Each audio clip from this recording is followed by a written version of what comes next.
അള്ളാഹുവിന്റെ ദീനിനെ പ്രതീക്ഷിച്ച് ആഗ്രഹിച്ച് കൊതിച്ച് ഇൽമിന്റെ സദസ്സിൽ വന്ന എല്ലാവർക്കും അള്ളാഹു നല്ല കൂലി നൽകി അനുഗ്രഹിക്കുമാറാകട്ടെ. ബഹുമാനപ്പെട്ട നബിയുനാ റസൂലുള്ളാഹി സ്വല്ലല്ലാഹു അലൈഹി വസല്ലമ തങ്ങൾ റജബ് മാസം എത്തുമ്പോൾ ദുആ ചെയ്യുമായിരുന്നു. അല്ലാഹുമ്മ ബാരിക് ലനാ ഫീ റജബിൻ വ ശഅബാൻ വബല്ലിഗ്നാ റമളാൻ. അല്ലാഹുവേ, റജബ് മാസത്തിലും ശഅബാൻ മാസത്തിലും നീ ബർക്കത്ത് ചെയ്യണമേ തമ്പുരാനേ. റമളാൻ ഞങ്ങളിലേക്ക് എത്തിച്ചു തരണമേ അല്ലാഹുവേ. ബഹുമാനപ്പെട്ട നബി സല്ലല്ലാഹു അലൈഹി വസല്ലമ തങ്ങൾ റജബിന്റെ മാസം എത്തുമ്പോൾ ദുആ ചെയ്യുമായിരുന്നു.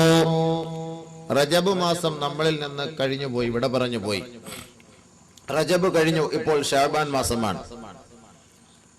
എല്ലാവരും നമസ്കാരത്തിന് ശേഷവും എല്ലാ സന്ദർഭങ്ങളിലും ദുആ ചെയ്യാറുണ്ട്. അല്ലാഹുമ്മ ബാരിക് ലനാ ഫീ റജബിൻ വ ശഅബാൻ. അല്ലാഹുവേ, റജബിലും നീ ബർക്കത്ത് താ പടച്ചവനെ, ശഅബാനിലും നീ ബർക്കത്ത് താ അല്ലാഹുവേ.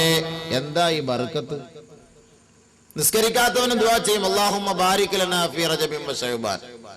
നോമ്പ് പിടിക്കാത്തവനും ദുആ ചെയ്യും അല്ലാഹുമ്മ ബാരിക് ലനാ ഫീ റജബിൻ വ ശഅബാൻ.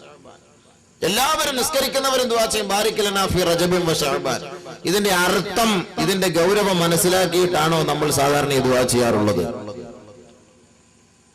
സാധാരണഗതിയിൽ നമ്മുടെ ജീവിതത്തിൽ ഒരു ബർക്കത്ത് ഉണ്ടാകുന്നതിന് വേണ്ടി നമ്മൾ അല്ലാഹുവിനോട് പ്രാർത്ഥിക്കും. അല്ലാഹു, ഞങ്ങൾക്ക് നീ ബർക്കത്ത് താ പടച്ചവനെ, ഞങ്ങളുടെ വീട്ടിൽ ബർക്കത്ത് താ അല്ലാഹുവേ, ഞങ്ങളുടെ കുടുംബത്തിൽ ബർക്കത്ത് താ അല്ലാഹുവേ, ഞങ്ങളുടെ കച്ചവടത്തിൽ ബർക്കത്ത് താ അല്ലാഹുവേ, വാഹനങ്ങളിൽ ബർക്കത്ത് താ അല്ലാഹുവേ, സന്താനങ്ങളിൽ ബർക്കത്ത് താ അല്ലാഹുവേ. വിവാഹം കഴിഞ്ഞ ദിവസം, വിവാഹം കഴിഞ്ഞ പാടെ പുതുമണവാളനും പുതുമണവാട്ടിക്കും വേണ്ടി നമ്മൾ ദുആ ചെയ്യുന്നത് ബാറകല്ലാഹു ലക്കുമാ വബാറക അലൈക്കുമാ വജമഅ ബൈനകുമാ ഫീ ഖൈരിൻ വആഫിയ. ഉസ്താദുമാർ ദുആ ചെയ്യാറുണ്ട്. അതാണ് ഈ മംഗളാശംസ എന്ന് പറയുന്നത്. കല്യാണം കഴിഞ്ഞ ഉടനെ പുതിയ പെണ്ണിനും പുതിയ ചെറുക്കനും വേണ്ടിയിട്ട് നമ്മൾ ദുആ ചെയ്യും. ബാറകല്ലാഹു ലക്കുമാ വബാറക അലൈക്കുമാ. അല്ലാഹു തആല നിങ്ങൾക്ക് ബർക്കത്ത് ചെയ്യട്ടെ. നിങ്ങളുടെ രണ്ടുപേരുടെ ജീവിതത്തിലും അല്ലാഹു ബർക്കത്ത് ഒരുമിച്ച് കൂട്ടുമാറാകട്ടെ. സന്തോഷകരമായ ജീവിതം നയിക്കാൻ അല്ലാഹു നിങ്ങൾക്ക് എല്ലാവിധ അനുഗ്രഹങ്ങളും എല്ലാവിധ ഐശ്വര്യവും എല്ലാവിധ സഹായവും ചെയ്യുമാറാകട്ടെ എന്നാണ് നമ്മൾ മംഗളാശംസയ്ക്ക് ദുആ ചെയ്യാറുള്ളത്. പക്ഷെ ഇവിടെ ഒരു കാര്യം മനസ്സിലാക്കണം. ബർക്കത്തിന് വേണ്ടി എല്ലാവരും ദുആ ചെയ്യാറുണ്ട്, ബർക്കത്ത് ബർക്കത്ത്. പക്ഷെ അവരുടെ വീടുകളിലും കുടുംബങ്ങളിലും ദാമ്പത്യ ബന്ധങ്ങളിലും ജീവിതങ്ങളിലും കല്യാണങ്ങളിലും കടകളിലും വാഹനങ്ങളിലും കുട്ടികളിലും ബർക്കത്തില്ലാത്ത ഒരവസ്ഥ വരുമ്പോഴാണ് പ്രശ്നങ്ങൾ ഉണ്ടാവുക. കുടുംബ ജീവിതത്തിൽ സ്വസ്ഥത കിട്ടാതെ വരുമ്പോൾ മനസ്സിലാക്കണം, ആ കുടുംബ ജീവിതത്തിൽ ബർക്കത്തില്ല. ഭാര്യ ഭർത്തൃ ബന്ധം സുദൃഢമാകാതെ വരുമ്പോൾ മനസ്സിലാക്കണം, ആ ഭാര്യ ഭർത്തൃ ബന്ധത്തിൽ ബർക്കത്തില്ല. കച്ചവടത്തിൽ ഒരു ലാഭമില്ല, ഒരു നഷ്ടത്തിലാണ് വണ്ടി ഓടിക്കൊണ്ടിരിക്കുന്നത്, മനസ്സിലാക്കണം, ആ കച്ചവടത്തിൽ ബർക്കത്തില്ല. വാഹനമെടുത്ത് വാഹനത്തിൽ ഓടുന്നു, യാത്ര ചെയ്യുന്നു, എപ്പോഴും അപകടം, എപ്പോഴും പ്രശ്നം, മനസ്സിലാക്കണം, ആ വാഹനത്തിൽ ബർക്കത്തില്ല. മക്കളുണ്ട്, ഒന്നിലധികം മക്കളുണ്ട്, ആണുണ്ട്, പെണ്ണുങ്ങളുണ്ട്, ആണുങ്ങളുണ്ട്.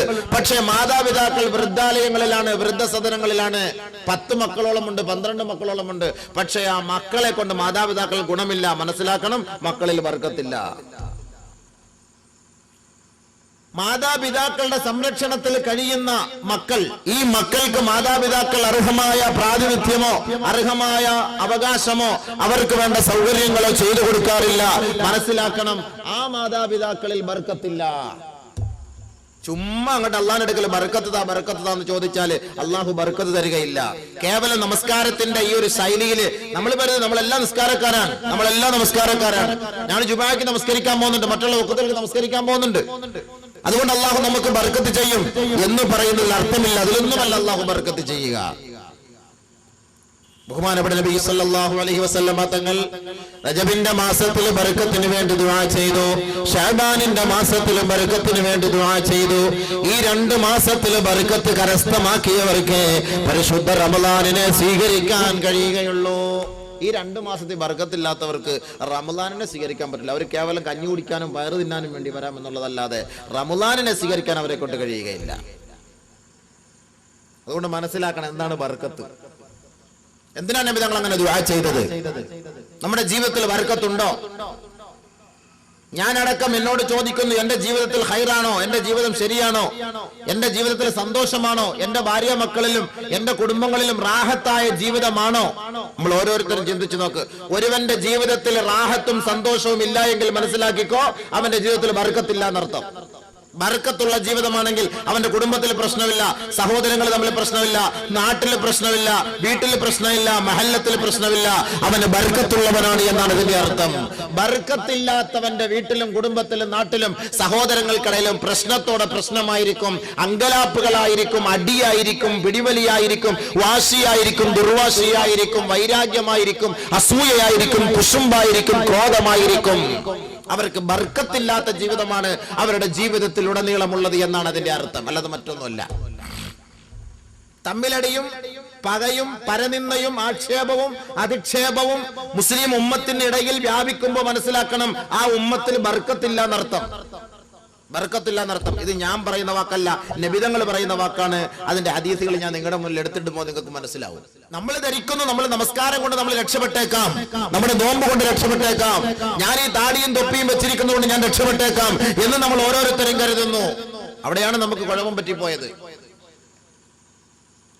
അവിടെയാണ് നമുക്ക് പ്രശ്നം പറ്റിപ്പോയത്.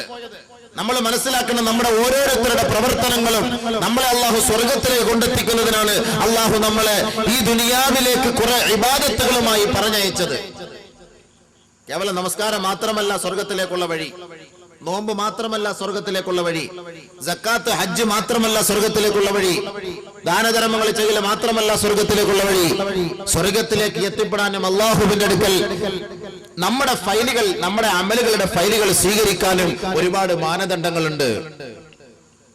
അത് മനസ്സിലാക്കി പ്രവർത്തിച്ചാൽ നമ്മുടെ ജീവിതത്തിൽ ബർക്കത്തുണ്ടാകും, ഇല്ല എങ്കിൽ ബർക്കത്തില്ല. സ്വർഗവും പ്രതീക്ഷിക്കേണ്ട, അള്ളാഹു നമ്മളെ അതിൽ നിന്ന് രക്ഷിക്കുമാറാകട്ടെ. അതുകൊണ്ട് കാര്യ ഗൗരവത്തോടുകൂടി മനസ്സിലാക്കി ബഹുമാനമുള്ള മുഅ്മിനീങ്ങളെ, അല്ലാഹു സുബ്ഹാനഹു വ തആല പരിശുദ്ധ ഖുർആനിലൂടെ നമ്മളെ അറിയിക്കുന്ന ഒരു സത്യം, യാ അയ്യുഹല്ലദീന ആമനൂ കുതിബ അലൈക്കുമുസ്സിയാം കമാ കുതിബ അലല്ലദീന മിൻ ഖബ്ലികും ലഅല്ലകും തത്തഖൂൻ. സത്യവിശ്വാസികളെ വിളിച്ചുകൊണ്ട് അല്ലാഹു തആല പറയുന്നു, ഏ സത്യവിശ്വാസികളെ, നിങ്ങൾക്ക് മുമ്പുള്ള സമുദായത്തിന്റെ മേൽ നിർബന്ധമാക്കപ്പെട്ടതുപോലെ നിങ്ങളുടെ മേലും നോമ്പ് നിർബന്ധമാക്കപ്പെട്ടിരിക്കുകയാണ്. എന്തിന്? കഞ്ഞി കുടിക്കാനാണോ? പള്ളിയിൽ വന്നിട്ട് അടിയുണ്ടാക്കാനാണോ? വടക്കുണ്ടാക്കാനാണോ?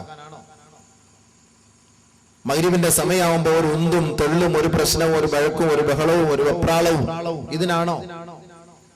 ലോകമേ മനസ്സിലാക്കി, എന്തിനാണ് റമദാൻ, എന്തിനാണ് നോമ്പ്, ആർക്ക് വേണ്ടിയാണ് നോമ്പ്? അല്ലാഹു തആല തന്നെ മറുപടി പറയുന്നു, യാ അയ്യുഹല്ലദീന ആമനൂ, ഏ സത്യവിശ്വാസികളെ, കുതിബ അലൈക്കുമുസ്സിയാം കമാ കുതിബ അലല്ലദീന മിൻ ഖബ്ലികും, നിങ്ങൾക്ക് മുമ്പുള്ള സമുദായത്തിന്റെ മേൽ നിർബന്ധമാക്കപ്പെട്ടതുപോലെ നിങ്ങളുടെ മേലും നോമ്പ് നിർബന്ധമാക്കപ്പെട്ടിരിക്കുകയാണ്. ലഅല്ലകും തത്തഖൂൻ, നിങ്ങൾ തികഞ്ഞ മതഭക്തരായി മാറാൻ, അള്ളാഹുവിനെ ഭയപ്പെടുന്നവരായി മാറാൻ, തഖ്വ ഉള്ളവരായി മാറാൻ മുസ്ലിം സമുദായം മനസ്സിലാക്കേണ്ട അടിവരയിട്ട് അള്ളാഹു പറയുന്ന ഒരു പോയിന്റാണിത്. അടിവരയിട്ട് പറയുന്ന പോയിന്റാണ്. മുസ്ലിം സമുദായം മനസ്സിലാക്കിയാൽ മതി, ഉമ്മത്തെ മുസ്ലിം മനസ്സിലാക്കിയാൽ മതി, വേറെ ആരും മനസ്സിലാക്കണ്ട. കാരണം അള്ളാഹ് ഇവിടെ ഉപയോഗിച്ച് യാ അയ്യുഹല്ലദീന ആമനൂ വിശ്വാസികളെ നോക്കിയിട്ടല്ല പറഞ്ഞത്, വിശ്വാസികളെ വിശ്വാസി സമൂഹത്തെ നോക്കിയിട്ടല്ല പറഞ്ഞത്. യാ അയ്യുഹല്ലദീന ആമനൂ, ഏ സത്യവിശ്വാസികളെ, നിങ്ങൾക്ക് നോമ്പ് നിർബന്ധമാക്കിയത് എന്തിന്? യാ അയ്യുഹന്നാസ്, ഏ മാനവ സമൂഹമേ, നിങ്ങൾക്ക് ഞാൻ നോമ്പ് നിർബന്ധമാക്കിയെന്നല്ല അള്ളാഹ് അവിടെ പറഞ്ഞത്. ഹിന്ദുക്കൾക്ക് നോമ്പുണ്ട്, ആ നോമ്പ് അവരുടേത്. ക്രിസ്ത്യാനികൾക്ക് നോമ്പുണ്ട്, ആ നോമ്പ് അവരുടേത്. ജൂതന്മാർക്ക് നോമ്പുണ്ട്, ആ നോമ്പ് അവരുടേത്. ജൈനമതക്കാരനും ബുദ്ധമതക്കാരനും എല്ലാ ആദർശക്കാരനും നോമ്പുണ്ട്. അതായത് അവരുടെ ആദർശം അനുസരിച്ച്. ഇത് അള്ളാഹ്ക്ക് ആവശ്യമില്ല, ഈ നോമ്പ് അള്ളാഹ്ക്ക് ആവശ്യമില്ല. അള്ളാഹ്ക്ക് ആവശ്യമുള്ളത് വിശ്വാസികളുടെ നോമ്പാണ്. ആ നോമ്പ് എങ്ങനെ ആയിരിക്കണമെന്നും അള്ളാഹു പഠിപ്പിച്ചു തരുന്നുണ്ട്. നിങ്ങളുടെ ഇഷ്ടാനുസരിച്ച് നോമ്പ് പിടിച്ചിട്ട് കാര്യമില്ല. ചുമ്മാ രാവിലെ 3 മണി മുതൽ 4 മണി മുതൽ ഇടയത്താഴുന്നിട്ട് പട്ടിണിക്കിരുന്ന് വൈകിട്ട് വരെ പനായും പിത്തിനായി എണ്ണിയിട്ട് അല്ലാഹുമ്മ ലകസുംദു അബികാമന്തു അലൈക തവക്കൽതു എന്ന് പറഞ്ഞ് കാരക്കായി നിന്ന് വെള്ളം കുടിച്ചിട്ട് എന്റെ നോമ്പ് കബൂലായി എന്ന് പറഞ്ഞാലൊന്നും ആ നോമ്പൊന്നും അള്ളാഹ്ക്ക് വേണ്ട. മനസ്സിലാക്കണം. അതുകൊണ്ട് നോമ്പ് എന്താണെന്ന് അള്ളാഹ് പറഞ്ഞു തരുന്നുണ്ട്. ആ ശൈലി അനുസരിച്ച് നോമ്പ് പിടിക്കുക. എന്നാ നിന്റെ നോമ്പ് അള്ളാഹ്ക്ക് ഇഷ്ടം.